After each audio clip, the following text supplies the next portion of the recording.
No, I'm just kidding. Welcome back, everybody, to the channel. This is a huge video for me because this is going to be the first time I am ever covering a dev diary, and I'm glad it's going to be about the 1.6.2 open beta patch, which you can get through Steam, which I'll be explaining a little bit towards the end of this video on how to actually do that. But first, let's go ahead and talk about this dev diary. One other really quick thing also, you might notice my mouse is going to be moving around a little bit during this, like it just did, how it cut from one scene to another. The only reason it's doing that is because I'm kind of a perfectionist when it comes to my videos, and if I make any little tiny mistake, I like to cut the clip, go back, delete it, and just re-record it over again. So if I make a little bit of a mistake, you're going to notice my mouse ended up moving, so I have to stop recording, go and delete that clip, and all that kind of stuff. So anyway, first off is the content. It's talking about the content designers are continuing to patch up a variety of problems that have been reported.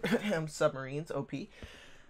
In particular, this is going to be including fixes to the Battle Cry and Awaken Angry achievements. I'm not entirely sure what those are. I'm not really too big into the achievement side of Hearts of Iron 4, but they're also apparently going to be addressing news events that inform players of relevant changes in the game state, such as naval treaties being removed. Now, this might mean one of two things. What it might be is they might be just totally disabling the announcement altogether, or something else it could be doing is only alerting the other countries that are in the Navy treaties. And a third option might be there's currently a decision to disable the news decisions, I guess is what it's called, or the news updates inside of your decisions tab if you own Waking the Tiger, where you can tell it to only alert you when there's major events throughout the world and stuff like that instead of every small little detail. So it could be one of those three things they're going to be doing about, such as talking about this naval treaty kind of news update thing.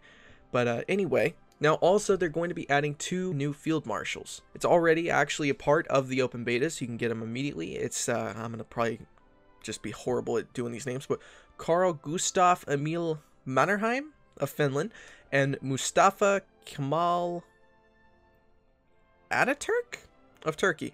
So I'm I'm not really that great with history or anything, so I'm gonna assume this is probably the Finland guy, I guess, and this is probably gonna be the Turkey. But then again, I'm not entirely sure. I'm not that big into, Finland or Turkey military history, so I could be wrong about either one of those. It's really up to you guys to decide. But also, let's go ahead and talk here about the code.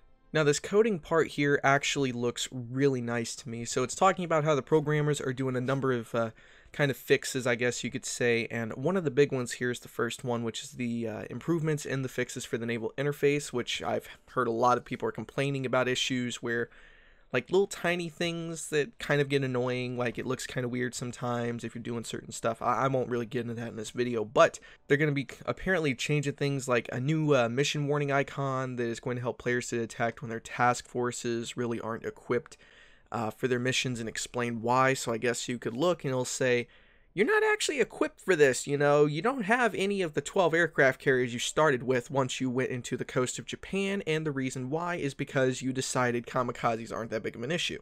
Or something like that. I'm not going to assume it's actually going to be that in-depth, but I'm sure it's going to be kind of explaining that, hey, you're not totally equipped, you're missing a few destroyers, or you don't have enough fuel for your, task force to actually operate it correctly. That, at least that's what I'm taking out of that part. Also, some rules and behaviors surrounding naval missions and assignment regions have been reworked to avoid weird or exploitable issues. So that means they're kind of going to be patching some, I guess, exploits and weird bugs that have been happening or something along those lines when people are trying to assign and remove regions. So hopefully the Japan people out there, the Japan players, are now aware that that little bug that people found out once Waking the Tiger Man the Guns released, where they were able to put their fleet actually inside of the land of Japan and be able to get naval superiority inland in Japan and then kind of stop US players from multiplayer from actually naval invading. That's apparently going to be patched. Actually, I'm kidding. That's not actually an exploit. Or if it is, I just came up with that as a joke. Please don't try to see if that's real. Anyway, they're also talking about they're making some improvements to the Naval Invasion AI to make it kind of better coordinate the timing of invasion orders and stuff like that. So I guess the US, the UK, and Canada, if you're playing single player and you might be Germany, you might actually see like Canadian, French, US, and UK troops try to naval invade at the same time possibly, or something along those lines. At least that's what I'm getting from this little part here talking about the code. Now, this is probably the most kind of biggest in-depth part of this tutorial. They're talking about they're making a balance ratio kind of stuff going on between the ships and trying to change how the AI actually produces, I guess, capital to screen ratios and stuff like that. Like, for example, right here, they actually specify, we know that some countries could not stand to have more screens, but we don't want to push those numbers up too far as they end up with too few capital ships instead. So they're probably talking about an issue that I've been seeing in HOI4 where the AI more kind of prioritizes screen ships to ridiculous amounts and just only has 1 or 2 dockyards on a carrier or a battleship, but have 40 factories on destroyers and light cruisers, I guess, is what this is more referring to up here.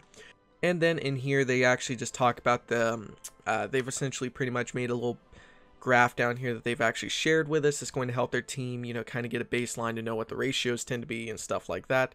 And that way they can kind of make balancing changes, or again, at least that's what I'm getting off of here. But anyway, it says up here, here are a couple examples of the screen to capital ratio for UK and Japan over time. Note these numbers are multiplied by 10, but the ratios are actually from about 4.1 up to about 8.1.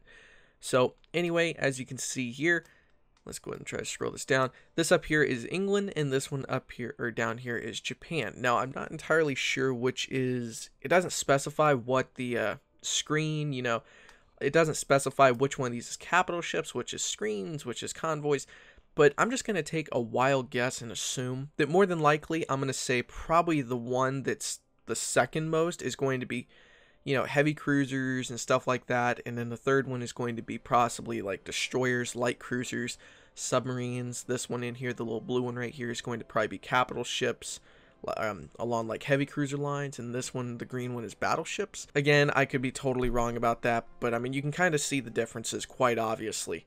So anyway, down here, the last little part of our dev diary, we hope to have an update, or an update to the 1.6.2 open beta patch with these other bug fixes by the weekend. The current status of the open beta branch is documented here. That just, I think, explains how to actually get it on Steam, and you can follow that thread for future updates, which I will be doing. Now, let's go ahead and talk really quick about how you're able to actually get access to the early beta patch. What you do over here is you go and right-click Hearts of Iron 4, go down to Properties. This opens up a little Properties tab here. You go up here to Betas.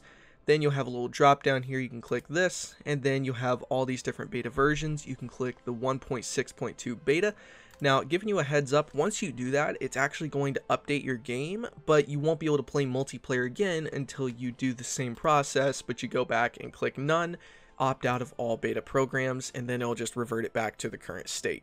Anyway, guys, so hopefully my first dev diary was pretty decent, I guess you could say. I don't know if people are going to like it or not, but anyway, thank you for watching. I will see you guys next time, and go down below and let me know if I did a good job and if you have any recommendations on how I can handle these in the future.